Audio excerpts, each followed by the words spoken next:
पोपी नगरी पहुँचले जा रहे हैं ओने पोपी नगरी में चलू की भा रहे है ध्यान से सुनबे।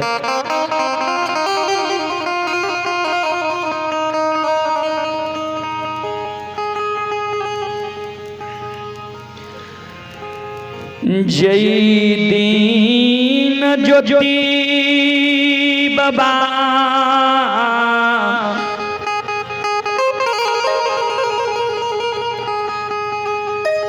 के दली जंगाल गलई वह दीन से मार रंभावती बेटा के सोग में सुगैल रही।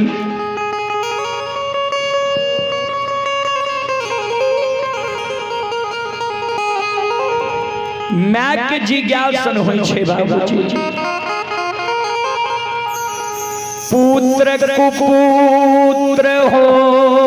जाई लेकिन माई न होई कुमाई।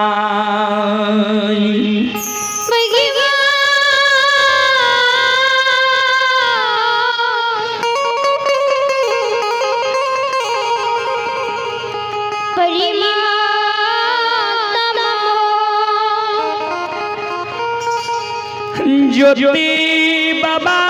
के माया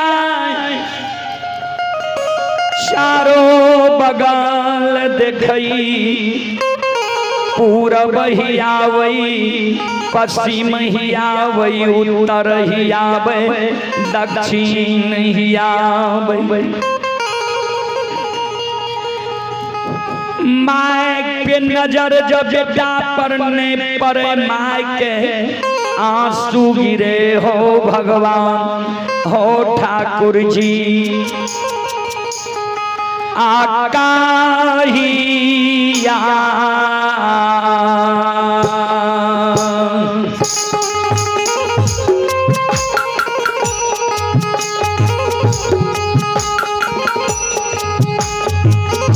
हो नीरमोहिया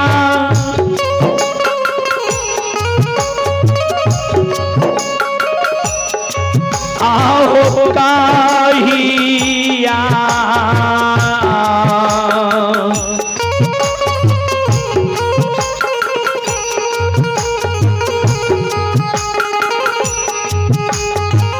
बेटा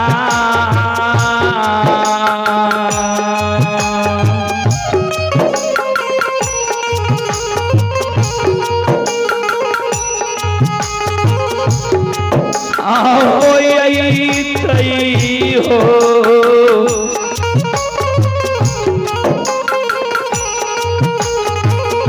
ठाकुर जी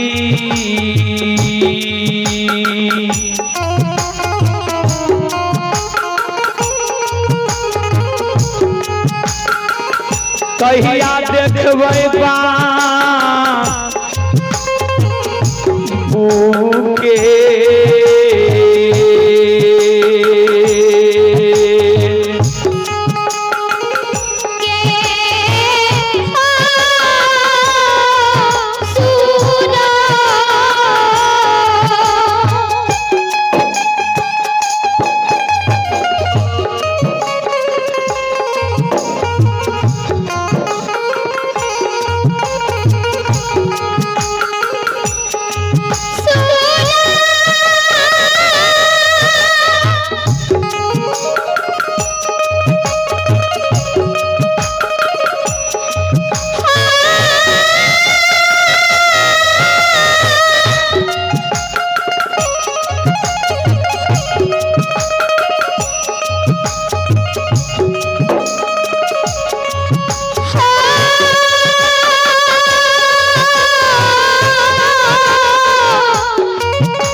ठाकुर जी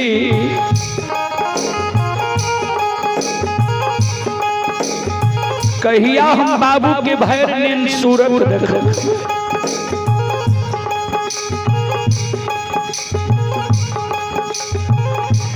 अभी तक का बेटा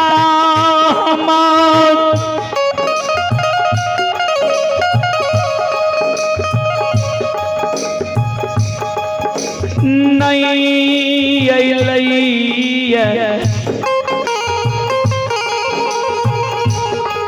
बाबूजी बेटा के कारण जय दिन जो बाबा के दिली गले रहे बेटा के दिन के माय उंगली पर जोर जे कहिया हमरा बाबू के 12 बरस पुरता है कहिया हमरा बाबू के दिली से लौट के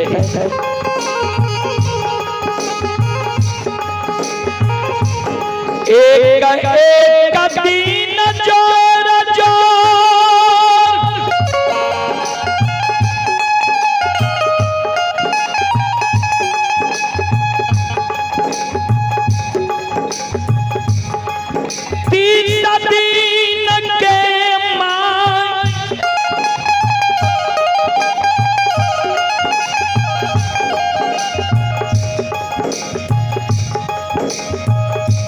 महीना पूरा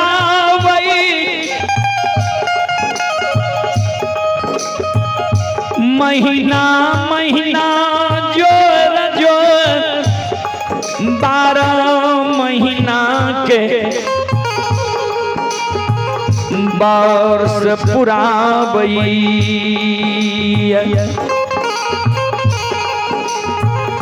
जय दिन माय के 11 वर्ष 11 महीना 29 रोज बीत गए 30वां रोज सवेरे सवेरे माय ठेगनी लेने द्वार पर पहुंच गए चारों बगल ही आवे कौन हो भगवान अभी तक हमर बेटा नहीं कौन अनहोनी हमरा बाबू के साथ भ गेलैया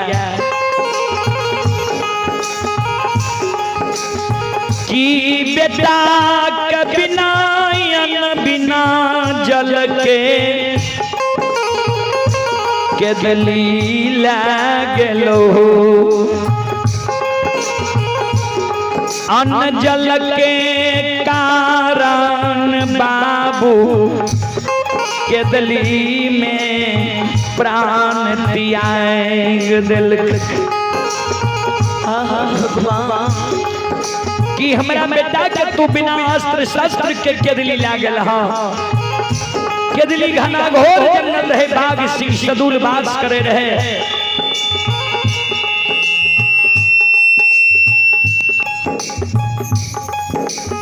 कि केदली जंगल में हमरा बाबू के बाघ सिंह सदूल भक्षण कर गए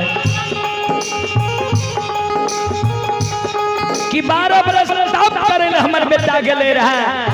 तप करे हमर बेटा केदली जंगल में ऊंच दिबरा के भीड़ तब बन गेले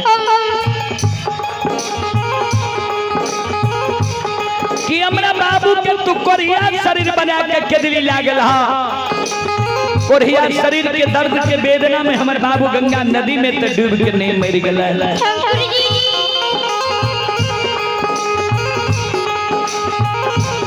जय दिन बेटा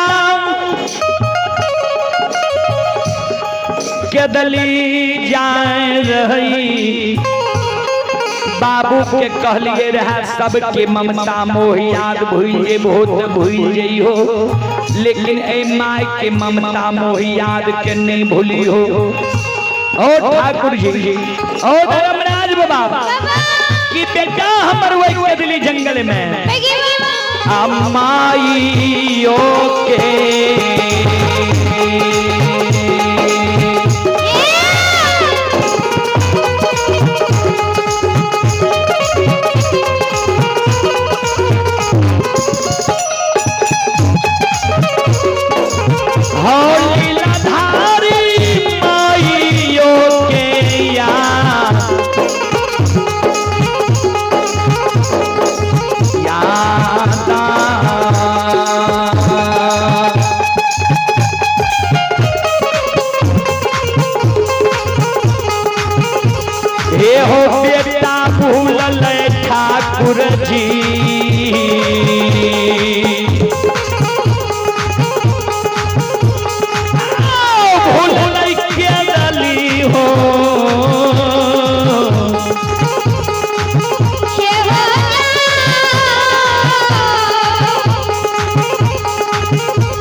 ज्योति बाबा के मान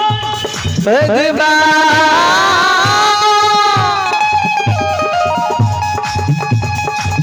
द्वार पर से कानल कानल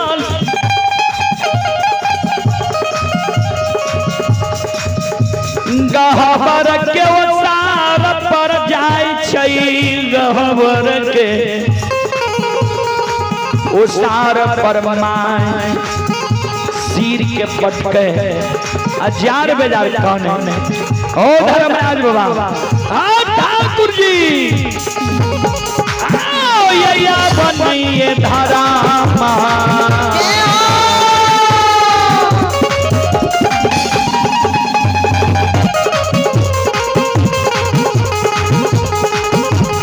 लीलाधारी हो या बता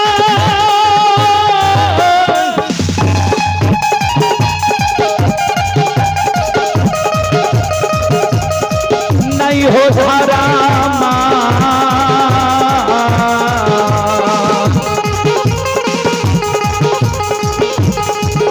ये हो बचत नहीं हो विधाता जी नहीं बचता कॉपी पूरा ये होता ओ राजा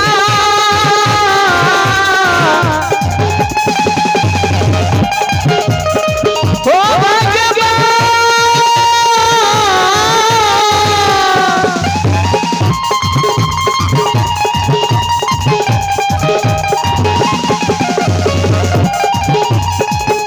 हे यो बाबा यो या बदैया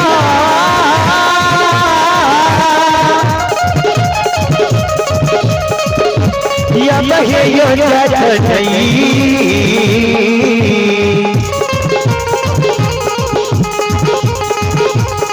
हो बसे बाबा या बदै हो जटई ये हो बचतई हो मोर बाबा ये हो आली का दुनिया ये हो सा